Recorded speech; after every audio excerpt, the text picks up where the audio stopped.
Kylian എംബാപ്പയും അതുപോലെ Real മാഡ്രിഡിൻ്റെ super താരം Vinicius ജൂനിയറും തമ്മിൽ എന്തെങ്കിലും പ്രശ്നങ്ങളുണ്ടോ, അല്ലെങ്കിൽ അവർ തമ്മിൽ ഗ്രൗണ്ടിൽ പരസ്പര അഭിപ്രായ വ്യത്യാസങ്ങളുണ്ടോ എന്നുള്ള കാര്യങ്ങളൊക്കെ ഇപ്പോൾ ലേറ്റസ്റ്റ് നടന്ന റയൽ മാഡ്രിഡിൻ്റെ 2-3 ലീഗ് മത്സരങ്ങൾ കാണുമ്പോൾ പല ഫുട്ബോൾ ഫാൻസിനും വരുന്ന ഒരു അഭിപ്രായമാണ്. അല്ലാന്നുണ്ടെങ്കിൽ നമ്മൾ സോഷ്യൽ മീഡിയകളിലൊക്കെ പല ഇന്ത്യക്ക് പുറത്തുള്ള പല മാധ്യമങ്ങളിലും ഒക്കെ ഒരുപാട് ചർച്ചയാക്കപ്പെട്ട ഒരുപാട് വാർത്തകളും അതുപോലെ ഒരുപാട് വീഡിയോ ദൃശ്യങ്ങളൊക്കെ നമ്മൾ കാണാനിടയായി അല്ലേ. ഇരുവരും തമ്മിൽ എന്തൊക്കെ പ്രശ്നങ്ങളുണ്ട്, അതേമാതിരി എന്തൊക്കെ ഒരു അഭിപ്രായ വ്യത്യാസങ്ങളുണ്ട് എന്നുള്ള കാര്യങ്ങളൊക്കെ അതുമായി ബന്ധപ്പെട്ട് അങ്ങനെ നമുക്ക് ചിന്തിക്കാവുന്ന തരത്തിലുള്ള വീഡിയോസൊക്കെ അവർ തമ്മിൽ ഗ്രൗണ്ടിലുള്ള വീഡിയോസൊക്കെ നമ്മൾ കാണാനിടയായി.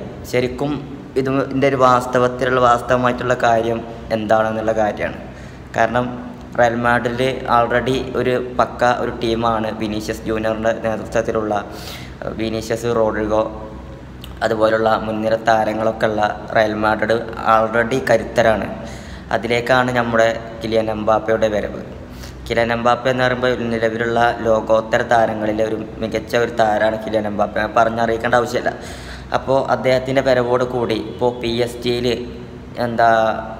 നെയ്മർ എംബാപ്പെ തമ്മിൽ ചെറിയൊരു അഭിപ്രായ വ്യത്യാസങ്ങളൊക്കെ ഉണ്ടായിരുന്നു പെനാൽറ്റിൻ്റെ കാര്യത്തിൽ. അതുപോലെ ഇങ്ങനെ കാരണം രണ്ടാളും സൂപ്പർ താരങ്ങളാണ്. അതിൽക്കൂടി കവാനി ഉണ്ടായിരുന്ന സമയത്ത് അപ്പോഴും ചെറിയ പ്രശ്നങ്ങളൊക്കെ ഉണ്ടായിരുന്നു.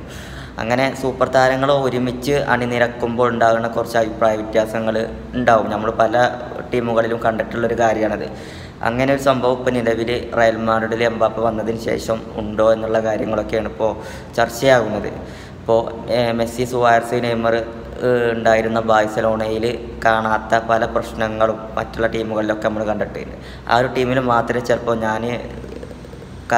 അതായത് ഇപ്പോൾ എല്ലാ ടീമിലും ഉണ്ടാവും കാര്യമായിട്ടുള്ള 2-3 പ്ലെയേഴ്സ്. പക്ഷേ ഒരേ ലെവലിലുള്ള 3 ലോകോത്തര താരങ്ങളുള്ള ടീമിൽ ഒരു പ്രശ്നങ്ങളില്ലാതെ നമ്മൾ കണ്ടിട്ടുള്ളത് മെസ്സി, സുവാരസ്, നെയ്മർ ആ ഒരു സംഖ്യയാണ്. അല്ലാന്നുണ്ടെങ്കിൽ റയലിൻ്റെ BBC സംഘമാണ് അല്ലേ. അപ്പോൾ ഇപ്പോൾ നിലവിൽ എംബാപ്പ വന്നതിന് ശേഷം റയൽ മാഡ്രിഡിൽ വിനീഷ്യസും എംബാപ്പയും തമ്മിൽ എന്തെങ്കിലുമൊക്കെ ഒരു പ്രശ്നങ്ങളുണ്ടോ, എന്തെങ്കിലും ഒരു അഭിപ്രായ വ്യത്യാസങ്ങളുണ്ടോ എന്നുള്ളത് മൊത്തത്തിൽ നമുക്ക് ഒറ്റയടിക്ക് ചിന്തിച്ചാൽ മനസ്സിലാക്കേണ്ട കാര്യം. കാരണം സൂപ്പർ താരങ്ങളാണ്. ആൾറെഡി റയലിലുള്ള സൂപ്പർ താരമാണ് വിനീഷ്യസ്. മറ്റുള്ളൊരു ടീമിൽ നിന്ന് വന്ന ലോകത്തെ ഏറ്റവും മികച്ച താരങ്ങളിൽ ഒരാളാണ് എംബാപ്പെ. അപ്പോൾ ഇവരൊരുമിച്ച് വരുമ്പോൾ എന്തായാലും അഭിപ്രായ വ്യത്യാസങ്ങൾ വരാൻ സാധ്യത ഉണ്ട് എന്നുള്ളത് നമുക്ക് സ്വയം മനസ്സിലാക്കേണ്ട കാര്യമാണ്. അതിൻ്റെയൊക്കെ കൂടെ ഇപ്പോൾ 1-2 വീഡിയോസ് കഴിഞ്ഞ ഇന്നത്തെ മത്സരം എംബാപ്പേനെ 2 ഗോൾ ജയിച്ചിരിക്കുകയാണ്. അതിൻ്റെ മുന്നേ നടന്നിട്ടുള്ള 1-2 മത്സരങ്ങളിൽ വിനീഷ്യസ് എംബാപ്പേനെ ശ്രദ്ധിക്കുന്നില്ല, അല്ലെങ്കിൽ പാസ് കൊടുക്കുന്നില്ല എന്നൊക്കെ പറഞ്ഞിട്ടുള്ള കുറേ പോസ്റ്റുകളൊക്കെ കണ്ടിട്ടുണ്ടായിരുന്നു. അത് നമുക്ക് അതിൻ്റെ പോസ്റ്റിൻ്റെ ഭാഗമായിട്ട് 1-2 വീഡിയോസ് സിമ്പിളായിട്ട് വിനീഷ്യസ് എംബാപ്പയ്ക്ക് പാസ് കൊടുക്കേണ്ട ടൈമിൽ പാസ് കൊടുക്കാതിരിക്കുന്ന കുറച്ച് വീഡിയോസൊക്കെ കണ്ടിട്ടുണ്ടായിരുന്നു. അപ്പോൾ ഇതൊക്കെ വെച്ച് നോക്കുമ്പോഴാണ് ആളുകൾക്ക് സംശയം വരുന്നത്.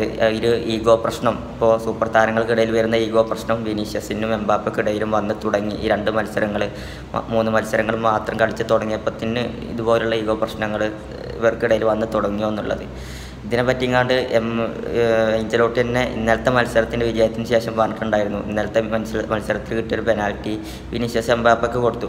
അപ്പോൾ വിനീഷ്യസ് ചെയ്തത് നല്ലൊരു കാര്യമാണ്, അദ്ദേഹത്തിൻ്റെ നല്ലൊരു ക്യാരക്ടറാണ്. അങ്ങനെ വിനീഷ്യസിനെ പുകഴ്ത്തിയിട്ട് കുറച്ച് കാര്യങ്ങളൊക്കെ അഞ്ചെലോട്ടി പറഞ്ഞു. അപ്പോൾ ഇവരെ സൂപ്പർ താരങ്ങൾ ഒരുപാട് അണിനിരക്കുമ്പോൾ മറ്റുള്ള ടീമുകളിലൊക്കെ നമ്മൾ കണ്ടത് മാതിരി PSG പോലുള്ള ടീമുകളിലൊക്കെ കണ്ട മാതിരി ഇനി ഇവിടുന്ന് അങ്ങോട്ട് റയൽ മാഡ്രിഡിൽ എന്താക്കാരം സംഭവിക്കുക എന്നുള്ള കാര്യങ്ങളൊക്കെ നമ്മൾ ഏതാനും ദിവസങ്ങൾക്കുള്ളിൽ തന്നെ ഏതാനും മത്സരങ്ങളൊക്കെ കഴിയുമ്പോൾ തന്നെ അറിയാം. കാരണം സൂപ്പർ താരങ്ങൾ അണിനിരക്കുമ്പോൾ എന്തെങ്കിലുമൊക്കെ ചെറിയൊരു അസ്വസ്ഥതകൾ അവർക്കിടയിൽ വരുന്നുള്ളത് സ്വാഭാവികമാണ്. നമ്മൾ പലപ്പോഴും കണ്ടതുമാണ്.